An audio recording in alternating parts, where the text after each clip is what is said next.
Combien de personnes aujourd'hui ont le salut? La preuve du salut, c'est d'entendre aussi, de pouvoir entendre le Saint-Esprit. Ton salut est beaucoup plus ferme quand tu entends le Saint-Esprit, quand tu peux entendre, quand tu sais entendre la voix de Dieu. Mais combien de personnes aujourd'hui entendent la voix de Dieu? Et pourquoi ceux qui entendent la voix de Dieu, sur 1000 chrétiens sont peut-être 3? Wow. Parce que on a enseigné un message et on a dirigé le peuple vers un livre appelé la Bible que de diriger le peuple vers le Saint-Esprit. On a dit aux gens, la Bible est la parole de Dieu. Et donc, tous ceux qui veulent entendre Dieu doivent se tourner vers la Bible.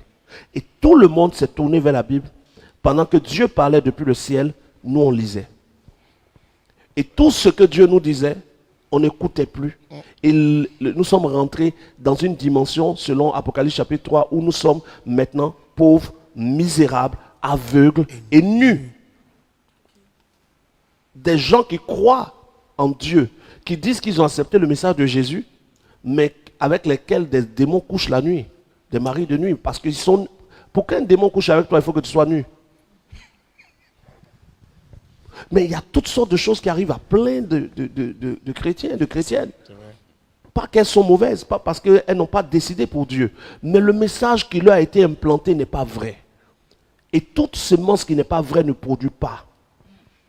Jésus dit, je bâtirai mon église et les portes du séjour des morts ne prévaudront point contre elle. Mais combien de chrétiens sont conduits dans le séjour des morts? Wow. À cause du type de message.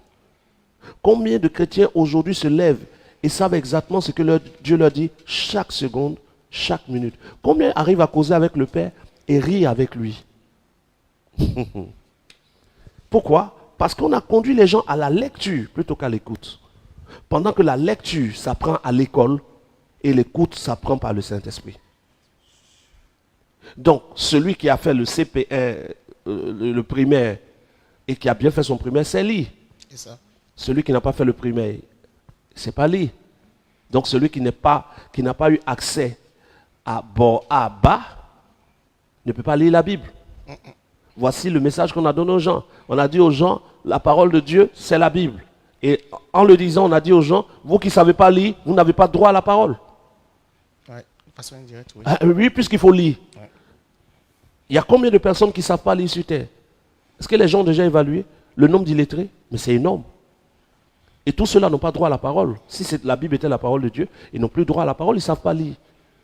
Mais la Bible n'est pas la parole de Dieu. La Bible est un livre dans lequel certains livres contiennent les paroles de Dieu. Par exemple, on a le livre de Matthieu, on a le livre de Marc, on a le livre de Luc, on a le livre de Jean, on a le livre d'Apocalypse. Et même on peut lire aussi le livre des Actes des Apôtres.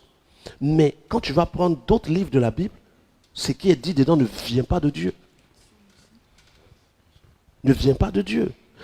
Mais on nous dit, tout le livre, Bible veut dire quoi? Bible vient d'un mot qui veut dire bibliothèque. Mais une bibliothèque, on range plusieurs livres dans une bibliothèque. Donc ils ont pris plusieurs livres qu'ils ont assemblés. Mais tous les livres qu'ils ont assemblés ne sont pas forcément certifiés par Dieu.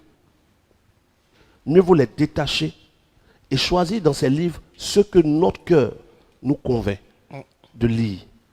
Et moi, dans ma position de prophète, avec ce que Dieu me révèle, tous ceux qui me suivent, qui veulent avancer pour connaître le Père, je leur dis de ne lire que Matthieu, Marc, Luc et Jean.